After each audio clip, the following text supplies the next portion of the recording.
പരിശുദ്ധ പരമ ദിവ്യകാരുണ്യത്തിന് എന്നേരവും ആരാധനയും സ്തുതിയും പുകഴ്ചയും ഉണ്ടായിരിക്കട്ടെ. പരിശുദ്ധ പരമ ദിവ്യകാരുണ്യത്തിന് എന്നേരവും ആരാധനയും സ്തുതിയും പുകഴ്ചയും ഉണ്ടായിരിക്കട്ടെ.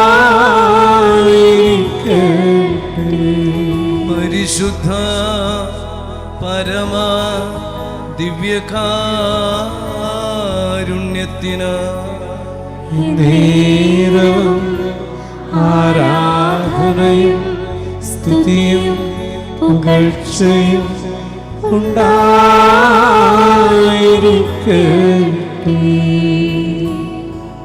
നമുക്ക് ശാന്തമായിട്ട് ഇരിക്കാം. ഓരോ മാസത്തിലെയും 4-ാമത്തെ വ്യാഴാഴ്ച കുടുംബ നിയോഗങ്ങളും കുടുംബത്തിന് വേണ്ടിയുള്ള പ്രാർത്ഥനകളുമാണല്ലോ നമ്മൾ പ്രത്യേകമായി നൊവേനയിലും കുർബാനയിലും ആരാധനയിലും സമർപ്പിക്കുന്നത്. കഴിഞ്ഞ മാസം നമ്മൾ കുടുംബത്തെക്കുറിച്ചുള്ള വചനവിചിന്തന പരമ്പര തുടരുകയാണ്. വിവാഹത്തിൻ്റെ 3 ഒരുക്കങ്ങളെക്കുറിച്ച് പറഞ്ഞു. ഇന്ന് കേരളത്തിൽ നടക്കുന്ന പലതരം വിവാഹത്തെക്കുറിച്ചും വിവാഹം കഴിക്കുവാൻ പോകുമ്പോൾ മാതാപിതാക്കളും മക്കളും ശ്രദ്ധിക്കേണ്ട കാര്യങ്ങൾ കേട്ടു. തുടർന്ന് നമുക്ക് വിവാഹം എന്ന കൂദാശയെക്കുറിച്ച് വിചിന്തനം ചെയ്യാൻ ഒരു കലാകാരൻ്റെ അനുഭവത്തിലൂടെ കടന്നു പോകാം. ദിവസവും ദേവാലയത്തിൽ വന്ന് ഈ കലാകാരൻ പ്രാർത്ഥിച്ചിരുന്നു.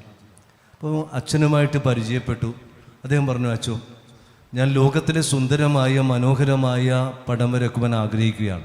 അച്ഛൻ്റെ അഭിപ്രായത്തിൽ ലോകത്തിലെ ഏറ്റവും സുന്ദരമായ കാര്യം എന്താണ്? അച്ഛൻ പറഞ്ഞു, വിശ്വാസം. സന്തോഷമായി മുന്നോട്ട് പോകുമ്പോൾ ഒരു യുവതിയെ കണ്ടു. അവളോട് ചോദിച്ചു, നീ ഒരു ന്യൂ ജനറേഷൻ അല്ലേ, നിൻ്റെ അഭിപ്രായത്തിൽ ലോകത്തിലെ ഏറ്റവും ഉത്കൃഷ്ടമായ കാര്യം എന്താണ്? അവൾ പറഞ്ഞു, സ്നേഹം. സന്തോഷമായി. മുന്നോട്ട് അടിവയ്ക്കുമ്പോൾ ഒരു പോലീസുകാരൻ വരുന്നു.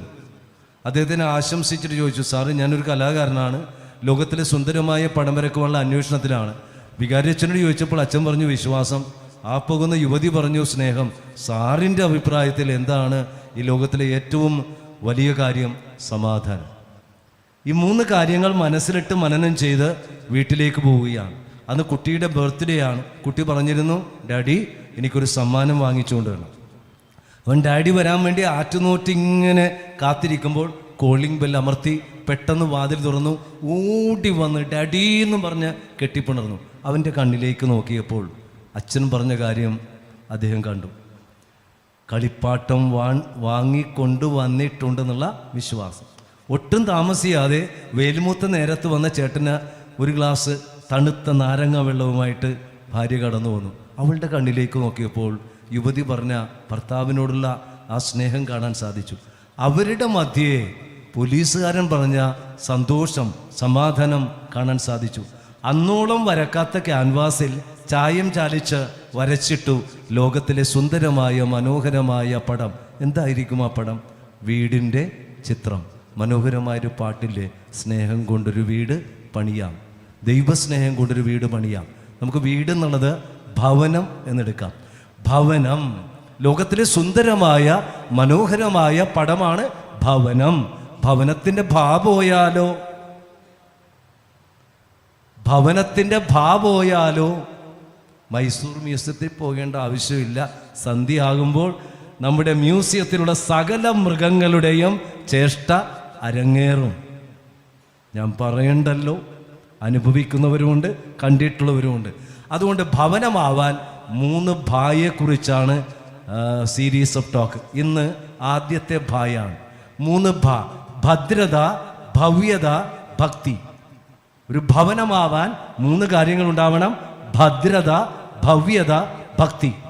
അത് ഏത് മതത്തിൽപ്പെട്ടവരായാലും ഭദ്രത ഉടമ്പടിയാണ്. വിവാഹത്തിൽ ചാർത്തുന്ന ആ താലി ഉണ്ടല്ലോ, താലി, മോതിരം, മന്ത്രകോടി, അതാണ് ക്രിസ്ത്യൻസ് ഉപയോഗിക്കുന്നത്. എല്ലാവരും ഉപയോഗിക്കുന്ന താലി ഉണ്ടല്ലോ, താലിയുടെ അർത്ഥത്തിലേക്ക് നമുക്ക് പോകാം. ഒരു താലി കണ്ടിട്ടല്ലേ ഇവിടെ ഇരിക്കുന്ന സഹോദരിമാർ കല്യാണം കഴിച്ചതാണോ അല്ലേന്ന് എങ്ങനെ മനസ്സിലാക്കും? താലിയും ഉണ്ടാകും, സിന്ദൂരം ചാർത്തിയിട്ടുണ്ടാകും. ഇതൊരു ഐഡൻറ്റിറ്റിയാണ്. ഇപ്പം താലിയുടെ അർത്ഥം എന്താണ്? ഹൈന്ദവ ആചാരമനുസരിച്ച് താലിയെ വിളിക്കുന്നത് മംഗല്യസൂത്രം എന്നാണ്. മംഗല്യസൂത്രം എന്നാണ് ഭാരതീയ സംസ്കാരത്തിൽ താലിയെ വിളിക്കുന്നത്. മംഗല്യസൂത്രം എന്ന് വെച്ചാൽ മരിച്ചാൽ മാത്രമേ മാറ്റാവൂ. മംഗല്യസൂത്രം കെട്ടുന്നതിന് മുൻപ് സൂത്രഖണ്ഡനം നടത്തണം. എന്ന് വച്ചാൽ വിവാഹം കഴിക്കുന്നതിന് മുമ്പ് യുവതിക്കും യുവാവിനും എന്തെങ്കിലുമൊക്കെ പ്രണയമോ തെറ്റായ ബന്ധങ്ങളോ ഒക്കെ ഉണ്ടെങ്കിൽ എന്നേക്കുമായിട്ടത് വിച്ഛേദിക്കണം, ഉപേക്ഷിക്കണം. അതാണ് സൂത്രഖണ്ഡനം. ക്രിസ്ത്യാനികൾ പറയും കെട്ടുകുമ്പസാരം. വിവാഹം കഴിക്കുന്നതിന് മുൻപ് എല്ലാ ബന്ധങ്ങളും 10 പ്രമാണം ലംഘിച്ചിട്ടുണ്ടെന്ന് വേണമെങ്കിൽ സങ്കല്പിച്ചോ. അതെല്ലാം ഏറ്റുപറഞ്ഞു വിശുദ്ധീകരിച്ച് വേണം വിശുദ്ധിയിലേക്ക് പ്രവേശിക്കുവാൻ. ഇനി താലിയുടെ അർത്ഥതലങ്ങൾ, അതായത് യുവാവ് യുവതിയുടെ കഴുത്തിൽ താലി കെട്ടുമ്പോൾ യുവതി യുവാവിനോട് പറയുക, നമ്മുടെ ജീവിതം കുരിശിൻ്റെ വഴിയിലൂടെയുള്ള യാത്രയാണ്. താലിയുടെ ഷേപ്പ് എന്താണ്? കുരിശാണ്. കുരിശിൻ്റെ വഴിയിലൂടെ യാത്രയാണ്. ഞാൻ നിനക്ക് ശിമയോനാകാം, നീ എനിക്ക് വെറോനിക്കയാവണം. നമ്മുടെ ജീവിതം 4 രഹസ്യമാണ്. ഇപ്പോൾ സന്തോഷത്തിൻ്റെ രഹസ്യമാണ്. ഫോട്ടോ ഒക്കെ എടുക്കുന്നുണ്ട്, വീഡിയോ എടുക്കുന്നുണ്ട്, സമ്മാനം കിട്ടുന്നുണ്ട്, കൺഗ്രാജുലേഷൻസ് പറയുന്നുണ്ട്. ഇനിയൊരു പ്രകാശത്തിൻ്റെ രഹസ്യം ഉണ്ടാകും, കൂടെ ദുഃഖത്തിൻ്റെ ഉണ്ടാകും. ടാർജറ്റ് മഹിമയുടെ രഹസ്യമായിരിക്കണം. ഇനി ചേട്ടന്മാരും ചേച്ചിമാരും അനുജന്മാരും അനുജത്തിമാരും മനസ്സിലാക്കണം താലിയുടെ അർത്ഥം. താലിക്ക് 7 അർത്ഥങ്ങളുണ്ട്. താലി ആധാരമാണ്. എന്നെ വിവാഹം കഴിച്ചു എന്നുള്ളതിൻ്റെ അടയാളം, അച്ചാരം, ആധാരമാണ് താലി. അത്രയ്ക്ക് ഇമ്പോർട്ടൻ്റാണ്. അപ്പം ഈ താലി അഴിച്ചു മാറ്റരുത്. ഇന്നിപ്പം ഫാഷനാണല്ല. പച്ച ചെരുപ്പ്, പച്ച ചുരിദാർ, പച്ച ടോപ്പ്, പച്ച വള, പച്ച മൂക്കുകുത്തി, പച്ച പല്ലുകുത്തി, പച്ച സ്ലൈഡ് കുത്തി, എല്ലാം പച്ചപ്പാണ്. പച്ച ഉടുപ്പിന് പറ്റിയ കല്ലുമാല, താലിമാല എടുത്തു മാറ്റും. താലി മാറ്റുന്നത് ഭർത്താവ് മരിച്ചതിന് തുല്യ. അപ്പം നിങ്ങൾ ഏത് ആഘോഷത്തിന് പോയാലും താലി മാറ്റി കളിക്കരുത്. ചേട്ടായിമാർ മനസ്സിലാക്കിക്കോട്ടോ, താലി ഇല്ലെങ്കിൽ ശവം എടുത്തുകൊണ്ട് പോണതിന് തുല്യവും. ശവസംസ്കാരമാണ് നടക്കണത്. അതുകൊണ്ട് ഭാര്യയുടെ കഴുത്തെ താലി ഉണ്ടാന്ന് നോക്കണം കേട്ടോ. ഓക്കെ, അപ്പോൾ താലിക്ക് മനസ്സിലായില്ല? ഇപ്പോൾ താലി ആധാരമാണ്, അച്ചാരമാണ്, അത് ഉടമ്പടിയുടെ അടയാളമാണ്. ഇനി 6 അർത്ഥമുണ്ട്. ആലംബമാകാം. 2 കുടുംബങ്ങൾ തമ്മിൽ, വ്യക്തികൾ തമ്മിലുള്ള ആലംബം. ഇണയാകാം, തുണയാകാം, വൈദ്യരാകാം, വൈദികരാവാം, പ്രവാചകരാകാം. അത്രയും അർത്ഥമാണ് ഈ താലിക്കുള്ളത്. ഇനി മോതിരം. വെറുതെ അല്ല നഴ്സറി ടീച്ചേഴ്സ് നമ്മുടെ വിരലിന് പേരിട്ട് തള്ളവിരല്, ചുണ്ടാണി വിരല്, നടുവിരല്, മോതിര വിരല്, ചെറുവിരല്. വിവാഹം കഴിക്കുമ്പോൾ ഏത് കയ്യിലെ വിരലിലാണ് മോതിരം ഇടുന്നത്? ഇടത്തെ കൈ. ഇടത്തെ കയ്യിലെ ഈ വിരലും ഹൃദയവും തമ്മിൽ ബന്ധമുണ്ട്. അറ്റാക്ക് വരുമ്പോൾ മരവിക്കണ വിരലാണ് ഇടത്തെ കയ്യിലെ ഈ മോതിര വിരൽ. അറ്റാക്ക് വന്നിട്ടില്ലല്ല, ഉടനെ ഒരെണ്ണം ഉണ്ടാകും. അപ്പം 8 ഏക്കറിലെ അച്ഛൻ പറഞ്ഞത് ഓർത്താൽ മതി. ഓക്കെ, അപ്പം ജോസഫിൻ്റെ മോതിരം മേരിക്കും, മേരിയുടെ മോതിരം ജോസഫിന് കൊടുക്കുന്നതാണ്. ഹൃദയത്തോട് ഹൃദയം ചെന്നിരിക്കാം. നമ്മൾ ശാകുന്തളം പഠിച്ചിട്ടുണ്ട്. ആ പാട്ടും അറിയാം. ശംഖുപുഷ്പം കണ്ണെഴുതുമ്പോൾ ശകുന്തള നിന്നെ ഓർമ്മ വരും. ദുഷ്യന്തൻ ശകുന്തളയ്ക്ക് കൊടുത്തെന്താണ്? മോതിരമാണ്. നദി കടന്നു പോയപ്പോൾ ഊരിപ്പോയി, അതോടുകൂടി ഭർത്താവ് മരിച്ചുപോയി. അതാണ് ആ പാട്ടിൽ കിടക്കുന്നത്. ശംഖുപുഷ്പം കണ്ണെഴുതുമ്പോൾ ശകുന്തളമേ നിന്നെ ഓർമ്മ വരും. ഇപ്പോഴൊക്കെ എന്നാ പാട്ടാ? ഒട്ടകത്തെ കെട്ടിക്കോ, ചിങ്ങമാസം വന്നു ചേർന്ന നിന്നെ ഞാൻ സ്വന്തമാക്കുമെന്ന്. അത് കഴിയുമ്പോൾ തട്ടിക്കളയും. പണ്ടത്തെ പാട്ടല്ലേ പാട്ട്? പൂമുഖവാതിലിൽ സ്നേഹം വിടർത്തും പൂന്തിങ്കളാണ് ഭാര്യ, എൻ്റെ അച്ഛനെയാണ് എനിക്കിഷ്ടം. നല്ല നല്ല പാട്ടുകളാണ്. സുഖമൊരു ബിന്ദു, ദുഃഖമൊരു ബിന്ദു, ബന്ധുവിൽ നിന്നും ബിന്ദുവിലേക്ക് വെണ്ടുലമാടുന്ന ജീവിതം മനോഹരമാണ്. ഇപ്പം പൊട്ടപ്പാട്ടാണ്. എടുക്കട, പോട്ടറ, വരട്ടറ, നല്ല പാട്ടുകളാണ്. ഇനി മന്ത്രകോടി. മന്ത്രകോടി എന്ന് പറയുന്നത് തീർച്ചയായിട്ടും ക്രിസ്ത്യൻസിനെ സംബന്ധിച്ചിടത്തോളം മാമുദീസ സ്വീകരിച്ചപ്പോൾ ഒരു വെള്ള വസ്ത്രം നെഞ്ചത്ത് ഇട്ട് തന്നിട്ടുണ്ട്. അത് ക്രൈസ്തവ പദവിയുടെ അടയാളമാണ്. ക്രിസ്തുവും സഭയും തമ്മിലുള്ള ബന്ധം പോലെയാണ്. ആ പുടവയാണ് ആദ്യമായിട്ട് ധരിക്കുകയും ചെയ്യുന്നത്. അപ്പോൾ ഈ 3 കാര്യങ്ങൾ കുടുംബജീവിതത്തിൻ്റെ ഭദ്രതയുടെ അടയാളമാണെന്ന് അച്ഛൻ ഓർമ്മപ്പെടുത്തുന്നു. അതെന്നും മനസ്സിലുണ്ടാവട്ടെ എന്ന് ആശംസിച്ചുകൊണ്ട് ഒരു 5 മിനിറ്റ് മാത്രമുള്ള ചെറിയ ആരാധന അവിടെ ഇരുന്നാൽ മതി. കരമൊന്ന് ഹൃദയത്തോട് ചേർത്ത് വെച്ച്, നിങ്ങൾ ഓരോരുത്തരും വിവാഹം കഴിച്ച വർഷം, ദിവസം, മാസം, സമയം, ഒരു പക്ഷേ രജിസ്റ്റർ ഓഫീസായിരിക്കാം, അമ്പലമായിരിക്കാം, ദേവാലയമായിരിക്കാം, എവിടെ ആയിക്കൊള്ളട്ടെ, എന്നാണ് നിങ്ങൾ വിവാഹം കഴിച്ചത്? ഏത് മാസം, ഏത് ദിവസം? ആരായിരുന്നു സാക്ഷികളായി നിന്നത്? ആരായിരുന്നു കാർമ്മികൻ? ദൈവത്തിന് നന്ദി പറയുക. എത്ര വർഷമായി വിവാഹം കഴിഞ്ഞിട്ട്? എത്ര കുട്ടികളുണ്ട്? അവരെത്ര പേർ വിവാഹിതരായി, വൈദികരായി, സന്യസ്തരായി? പിച്ച വെച്ച് നടക്കുന്ന കുട്ടികൾ, ബാലിക ബാലന്മാർ, യുവതി യുവാക്കൾ, ഇങ്ങനെ പല അവസ്ഥയിലുണ്ട്. ഏകസ്ഥരായി കഴിയുന്നവർ, വൈകല്യമുള്ളവർ, എല്ലാവരെയും കൊണ്ടുവരാം. എന്നിട്ട് ദൈവത്തിൻ്റെ കൃപയ്ക്കായി പ്രാർത്ഥിച്ചുകൊണ്ട് ആലപിക്കാം. കൃപ മതിയേ, നിൻ കൃപ മതിയേ. ഹൃദയത്തോട് ചേർത്ത് വെച്ചോ. നിങ്ങളുടെ അപ്പനെയും ഭർത്താവിനെയും ഭാര്യയെയും കുഞ്ഞുങ്ങളെയും കുഞ്ഞുങ്ങളില്ലാത്ത ദമ്പതികളെയും നിങ്ങളുടെ ശാരീരികവും മാനസികവും ആത്മീയവുമായ വേദനകൾ, സ്വന്തമായി വീടില്ലാത്തവർ, ഒരിഞ്ച് ഭൂമിയില്ലാത്തവർ, എല്ലാവരെയും നെഞ്ചോട് ചേർത്ത് വെച്ച് ദൈവമേ ആശീർവദിക്കണമെന്ന് ആലപിക്കുകയാണ്. കൃപമതിയേ, നിൻ കൃപമതിയേ, അളവില്ലാത്ത നിൻ കൃപമതിയേ. കൃപമതിയേ, നിൻ കൃപമതിയേ, അളവില്ലാത്ത നിൻ കൃപമതിയേ. കൃപമതിയേ, നിൻ കൃപമതിയേ, അളവില്ലാത്ത നിൻ കൃപമതിയേ. കർത്താവായ ഈശോയാണ്, ഈശ്വരനാണ് നമ്മുടെ കുടുംബത്തിന്റെ കേന്ദ്രബിന്ദു. കുരുക്ഷേത്ര യുദ്ധത്തിൽ ഈശ്വരനായ പക്ഷത്തിലാണ് വിജയം നേടിയത്. ഈശോ ഇല്ലാതെ വലയെറിയാൻ പോയ ശിഷ്യന്മാർക്ക് ഒന്നും കിട്ടിയില്ല. കുഞ്ഞുമക്കളെ, നിങ്ങൾക്ക് വലുതും കിട്ടിയോ?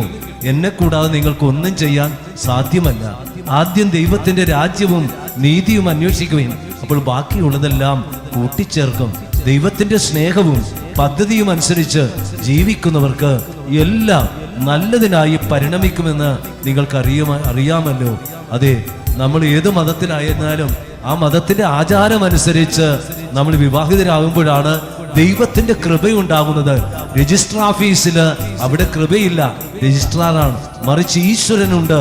ആ അമ്പലത്തിൽ അല്ലെങ്കിൽ നമ്മുടെ പള്ളിയിൽ ഈശ്വര സന്നിധാനത്തിൽ ഈശ്വരന്റെ കൃപയാണ് കടന്നു വരുന്നത്. ആ കൃപയാണ് പിന്നീട് നമ്മുടെ മക്കളായിട്ട് ഉദരഫലം സമ്മാനമായിട്ട് വരുന്നത്. എൻ്റെ ഈശോയെ, കുടുംബജീവിതത്തിൽ ഇത്രയും വർഷം സന്തോഷത്തിലും സന്താപത്തിലും ആരോഗ്യത്തിലും അനാരോഗ്യത്തിലും സമ്പത്തിലും ദാരിദ്ര്യത്തിലും പരസ്പരം സ്നേഹിച്ചും ആദരിച്ചും വിശ്വസ്തയോടെ ജീവിക്കാൻ സാധിച്ച ഈ ആരാധനയിൽ പങ്കെടുക്കുന്ന എല്ലാ ദമ്പതികളിലേക്കും ദൈവത്തിന്റെ കൃപ ധാരാളമായി ചൊരിയണമെന്ന് അപേക്ഷിച്ചുകൊണ്ട് പാടട്ടെ. കൃപമതിയേ, നിൻ കൃപമതിയേ, അളവില്ലാത്ത നിൻ കൃപമതിയേ. കൃപമതിയേ, നിൻ കൃപമതിയേ, അളവില്ലാത്ത നിൻ കൃപമതിയേ. അടുത്ത ദിവസങ്ങളിൽ കരഞ്ഞു പ്രാർത്ഥിച്ചൊരു അമ്മയുടെ തിരുനാളാണ് മോനിക്ക അമ്മയുടെ തിരുനാൾ. പിറ്റേ ദിവസം വരുന്നത് അഗസ്തീനോസിന്റെ തിരുനാള്. ഈ ആരാധനയിൽ പങ്കെടുക്കുന്ന ഒത്തിരി മോനിക്ക അമ്മമാരുണ്ട്. കാരണം ഒരുപക്ഷെ ഭർത്താവ് മദ്യപാനിയായിരിക്കാം, വളർത്തി വലുതാക്കിയ മക്കൾ വഴിവിട്ട ജീവിതം നയിക്കുന്നതാകാം, മദ്യത്തിനും മയക്കുമരുന്നിനൊക്കെ അഡിക്റ്റായി, സോഷ്യൽ മീഡിയയൊക്കെ അഡിക്റ്റായി, പിള്ളേർ ഹൈസ്കൂൾ കഴിഞ്ഞിട്ട് അനുസരിക്കുന്നില്ല. പല വിധത്തിലുള്ള പ്രശ്നങ്ങൾ നമ്മുടെ കുടുംബത്തിലുണ്ട്. ദൈവമേ, മാനസാന്തരത്തിനായിട്ട് പ്രാർത്ഥിക്കുകയാണ്. ഇപ്രകാരമുള്ള ദൈവികമായ തലങ്ങൾ വിട്ടുപോകുന്ന ഭൗതികമായ ലൗകികമായ ആസക്തികളിലേക്കും അഡിക്ഷനിലേക്കും പോയിട്ടുള്ള മക്കൾക്കും ജീവിത പങ്കാളിക്കും കുടുംബാംഗങ്ങൾക്കും വിടുതൽ കൊടുക്കണമേ എന്ന് മോനിക്കാമ്മ പ്രാർത്ഥിച്ചതുപോലെ പ്രാർത്ഥിച്ചുകൊണ്ട് ഞങ്ങൾ ആലപിക്കട്ടെ. കൃപമതിയേ, നിൻ കൃപമതിയേ, അളവില്ലാത്ത നിൻ കൃപമതിയേ. കൃപമതിയേ, നിൻ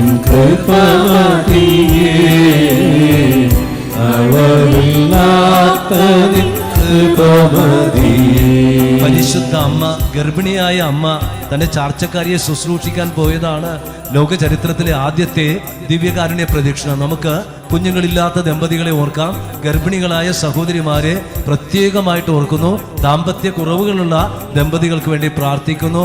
ഈശോയെ ഇന്ന് ഈ ആലയത്തിലേക്ക് കൊണ്ടുവന്ന കൈക്കുഞ്ഞുങ്ങളെ പ്രത്യേകം ഓർക്കുന്നു, ശിശുക്കൾക്ക് വേണ്ടി പ്രാർത്ഥിക്കുന്നു. അമ്മമാര് ശിശുക്കളെ കൊണ്ടുവന്നത് ഈശോ കൈവച്ച് അനുഗ്രഹിക്കാൻ വേണ്ടിയിട്ടാണ്. ദേവാലയത്തിനകത്തും പുറത്തുമൊക്കെ കൈക്കുഞ്ഞുങ്ങളുമായി നിൽക്കുന്ന അമ്മമാരെയും കുഞ്ഞുങ്ങളെയും അനുഗ്രഹിക്കട്ടെ. സ്കൂളുകളിലേക്ക് പോയിട്ടുള്ള പരീക്ഷ എഴുതുന്ന മക്കൾ, ഓണപ്പരീക്ഷ എഴുതുന്ന മക്കളെ ഓർക്കാം. യുവത്വത്തിലൂടെ കടന്നു പോകുന്ന മക്കൾക്ക് വേണ്ടി പ്രാർത്ഥിക്കാം. വിവാഹപ്രായമായിരിക്കുന്ന മക്കളെ പ്രത്യേകം ഓർക്കുന്നു.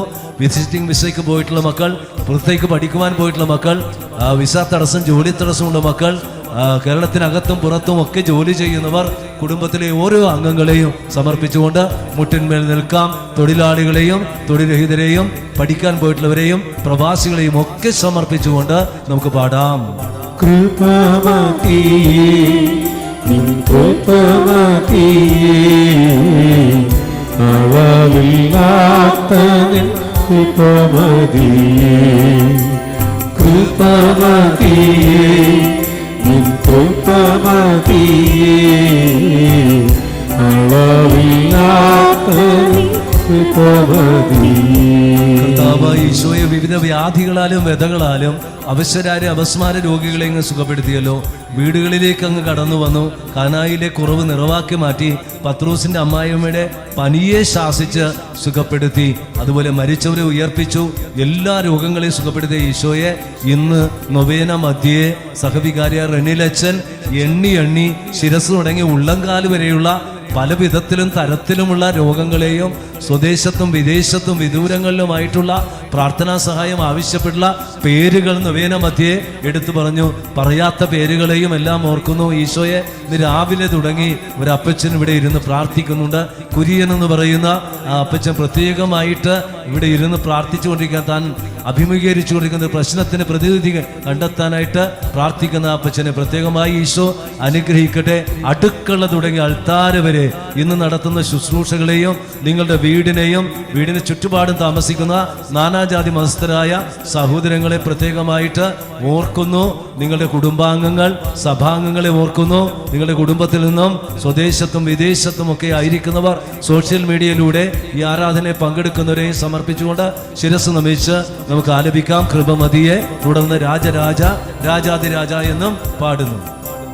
കൃപമതിയേ നിൻ കൃപമതിയേ, അളവില്ലാത്ത നിൻ കൃപമതിയേ, രാജരാജ രാജാതിരാജ പാടി പുകഴ്ത്തിടുവേ, വാഴ്ത്തി സ്തുതിച്ചിടുവേ. രാജരാജ രാജാതിരാജ പാടി പുകഴ്ത്തിടുവേ, വാഴ്ത്തി സ്തുതിച്ചിടുവേ.